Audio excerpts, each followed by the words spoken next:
reasons we went to 3 zones for Prototype 2 was feedback from the players. They really wanted a better visual world. They wanted a world that they could really be immersed in.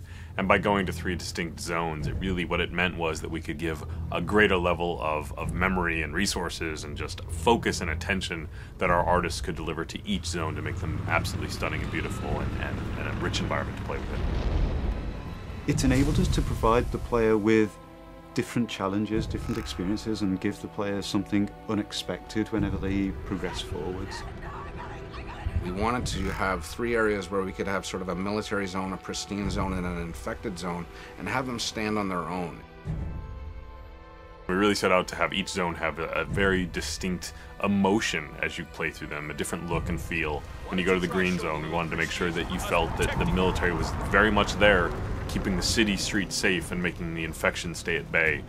So you get a greater military population, you get less destroyed buildings, less papered over buildings. They tried to make it look pretty and nice. Our responsibility is sell the story, sell the mood and the feel of the location. So you will see lots of guys sitting on the sidewalks, leaning against the buildings, kind of hiding. We also focused on having a dynamic exposure so that you could have dark areas and bright areas, and having the camera really adjust for that. So it didn't feel like this monotone area of just constant intensities. A lot of the threat that you find in the green zone is slightly more insidious. It's kind of hidden away. It's not as overt as in the yellow zone where there's military absolutely everywhere, but as you dig deeper into the green zone, you start to understand that it has its own set of secrets in there, which I'm not going to go into details in this particular conversation. The yellow and the green zone represent sort of the progression to the red zone. The green zone starts out as a living normal civilization where people are still going about their daily work. They're still doing their normal things.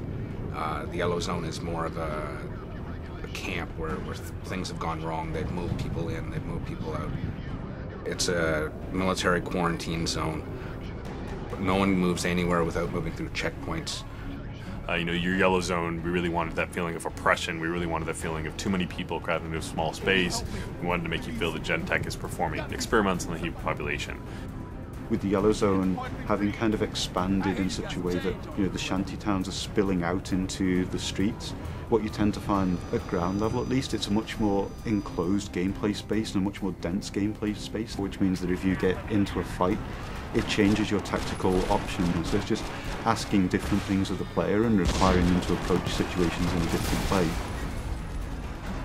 The checkpoints are far more important.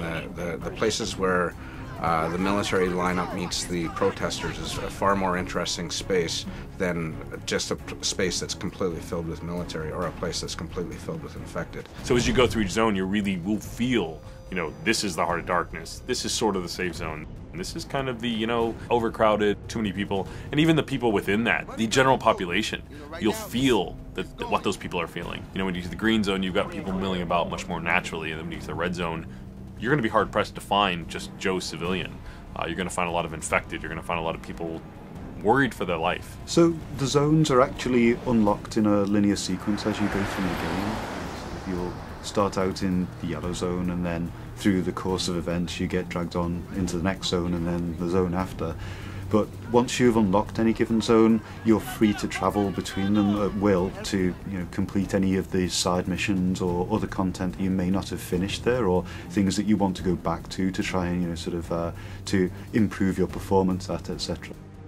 Prototype 2 is still very much a completely open world game where you have total flexibility to go wherever you want and do whatever you want whenever you want.